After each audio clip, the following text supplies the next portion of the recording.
In May 2001, more than 250 journalists gathered at Columbia University's Graduate School of Journalism in New York. They came to see how multimedia technologies are changing the news business. They also explored how digital video can enhance international coverage. These are some of the speakers they heard, and this is some of the video footage they saw that illustrates the potential of this technological revolution.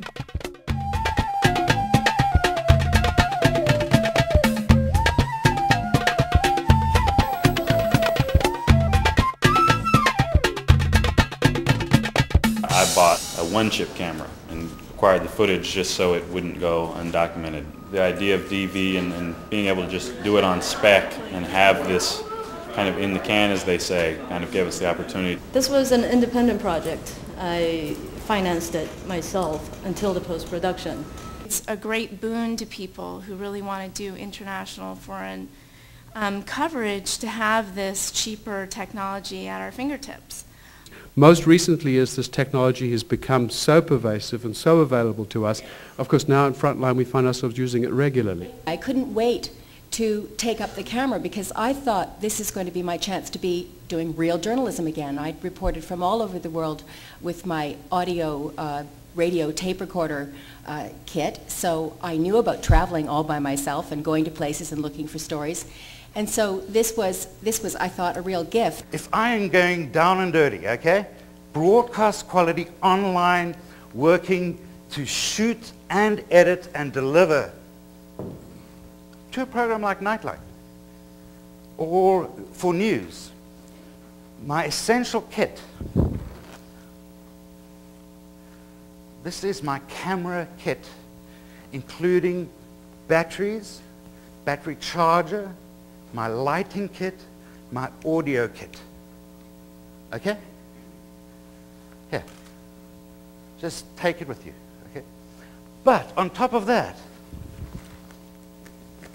my edit suite, my online quality edit suite. We haven't even begun to talk about post-production and the huge change that happens because of what digital editing means now. It's a tremendous revolution in terms of access, finishing, being able to kind of take something to completion, really within, substantially lower budgets as an individual. And very short temper. Your father had a short temper? But good heart. Uh-huh. How is your temper? Oh, early age. More like my father. The later part, more like my mother. Uh-huh. If you can just be very patient, I think the world opens up to you. And working solo with a small camera, taking your time, not pushing anybody, is my secret weapon.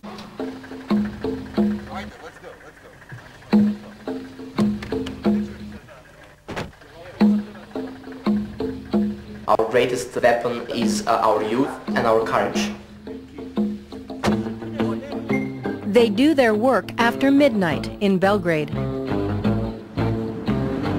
This is a car for fat German directors 15 years ago. Now this beat-up Mercedes is a vehicle for revolution. Yugoslavia's rebellious students are on a mission, they say, to wake up Serbia.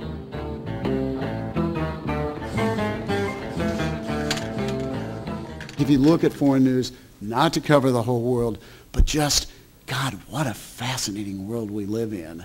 And doing stories of, let me tell you about some interesting things. I mean, the things that we've seen are not foreign policy. And I think, this isn't to do foreign policy stories. It is to just let Americans say, God, it's an amazing world out there.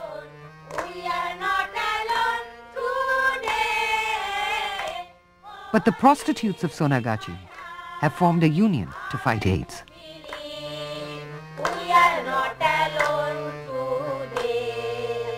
we're only just at the very first steps of this. I mean, people are taking these tools and are coming back with the first of these journeys. Remember that what this is about the highest value we can put on the making of this stuff.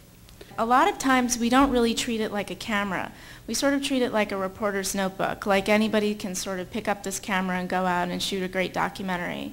And I think that content-wise that may be true, but I think that, you know, a lot of us work in documentary to do, you know, graceful picture and sound combination. And, you know, I really believe that the operator who operates the DV camera is really critical to having sort of a level of professionalism in the picture and also in the sound that really can bring your film to the next level. I think it is an old-fashioned way of working because you actually go to the scene of the crime, you knock on the door, you go to the country, whatever.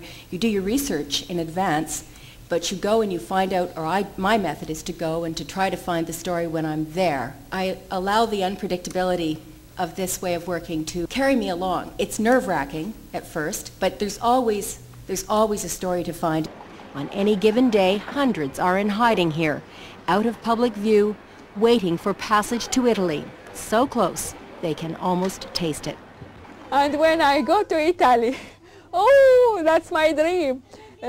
Eating pizza and spaghetti and dancing and to take the bath and to change my dress. Because it's inexpensive, I think that the CBC has been very willing to let me just go and see what I can get. You know, they're not exactly sure what I'll bring back, but they'll let me check it out. DV allows you to get ahead of what the networks can do. That's the secret. What did he say? Nothing. Still trying.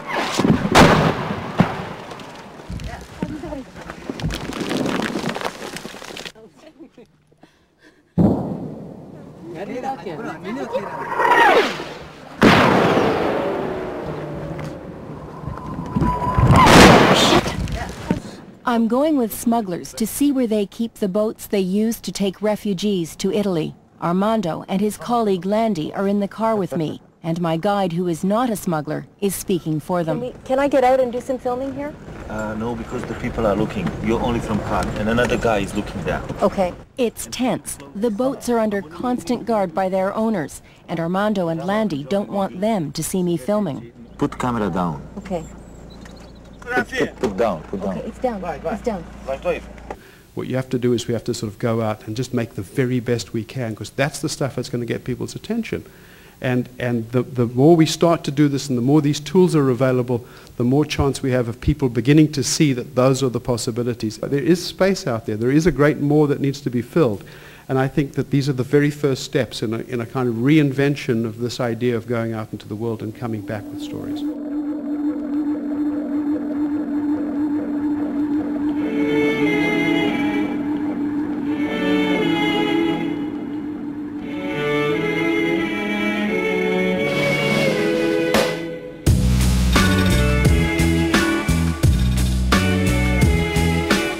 We came to Bolivia with only a small digital camera to tell a story about water.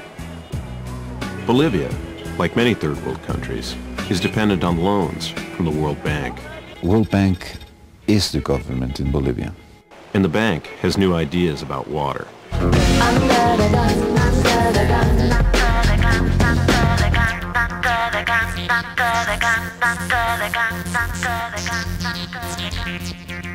So that is a promo. But it's a whim. This is actually an idea. This is actually a challenge of sorts. It's not something that I'm actually particularly trying to chase or do myself.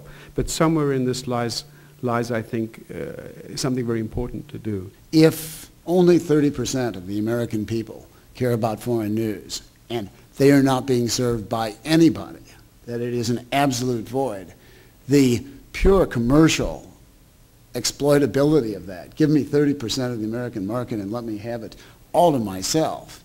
And man, I'll take that anytime. There's just a huge opening for somebody to do a number of foreign news programs that just leap out and say, God, I really like that, because that's like not like anything I've ever seen. DV allows us to break the rules, the conventions that have existed up to now. I'm at the Information Ministry now, where I have to come to meet my minder and ask for permission.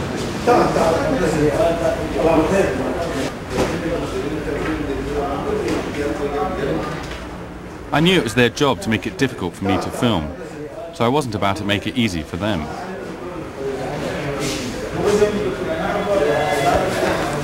Hi. By the way, I just film all the time. Is that okay? Yeah, can I film in here? No. Oh, it's not allowed? Okay. We have 30-some bureaus and slowly are training people. We just brought Steve Harrigan, our Moscow correspondent, over to Atlanta and spent a week with him, sending him into the field and doing domestic stories to get a sense for it. And now Steve has gone back and is proposing doing a whole series on Mongolia, just going out on his own and doing that. We have a guy in Afghanistan for 2 weeks who just got back with a digital camera. His stuff will get on the network in some form, but not with his face. They'll probably do it with one of their correspondents and use it as background video. But we will package it as an entire series on Afghanistan. One place where digital video is finding a home is on the internet. Tunnels like these were an important reason that the Vietnamese ultimately won the war. As broadband access grows, more consumers are willing to watch videos on their PCs. Many news organizations now feature longer digital video reports on their websites. And of course there was no railing here, and they'd fall right in there. Punji sticks, sharpened lengths of bamboo, often smeared with dung, were lethal. The journalism has been evolving, as it has in many of your companies, from traditionally covering a story for print with a once per 24-hour deadline to the concept that you'll come out of a courtroom and you will tell the story of the verdict online instantly. You will tell the story in a little more depth 1 hour later on our cable news channel. You'll tell the story on WGN News at 9 and comprehensively in the Chicago Tribune and on Chicago Tribune Online in the next morning's paper when it drops on your doorstep. Go to Beijing. Michael A. Lev is the Tribune correspondent there. Chicago Tribune foreign correspondent Michael Lev joins us now on the phone from Beijing. Well, I think we're somewhere in the middle. It'll take diplomacy and it'll take some time, which is why I don't think it's going to end. We have a team of video headline producers. They create bulletins every hour. It's a small 5-minute video program. That is increasingly popular. That has, quadrupled every month since we launched it about 6 months ago in terms of the number of people watching it. We started from scratch and we're now at about 5 million page views a month. Typically we're in 4th or 5th place among the areas of the site that are most heavily trafficked in a given month. So I think that suggests to me that there's an appetite for what we're doing. Video is television. If we wanted to reinvent television, we'd probably invent a television. What we're trying to do is invent something that's different. In subtle ways, gives you a sense that this is clickable, or in much more sophisticated ways.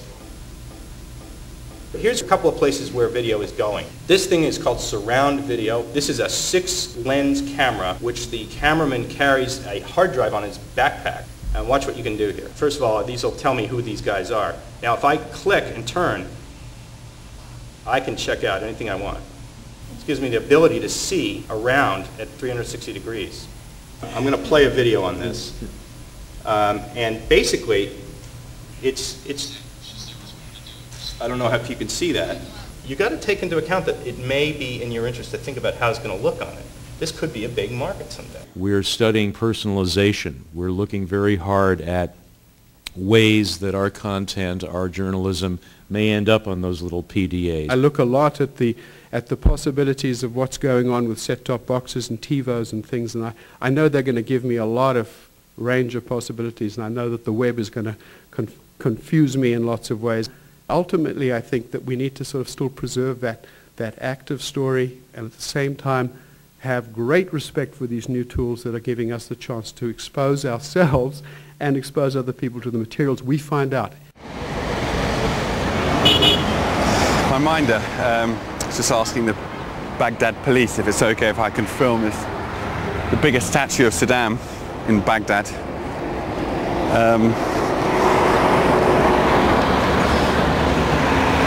And I don't think permission's been granted. Just to give you a little look of him. I've been called back.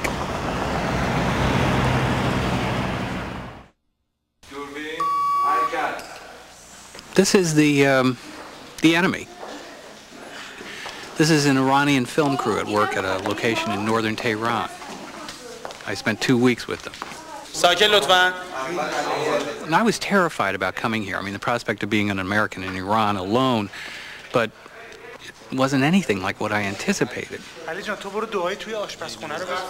My son now, just now, my son is in North Carolina. The name of the city is Charlotte. Of course.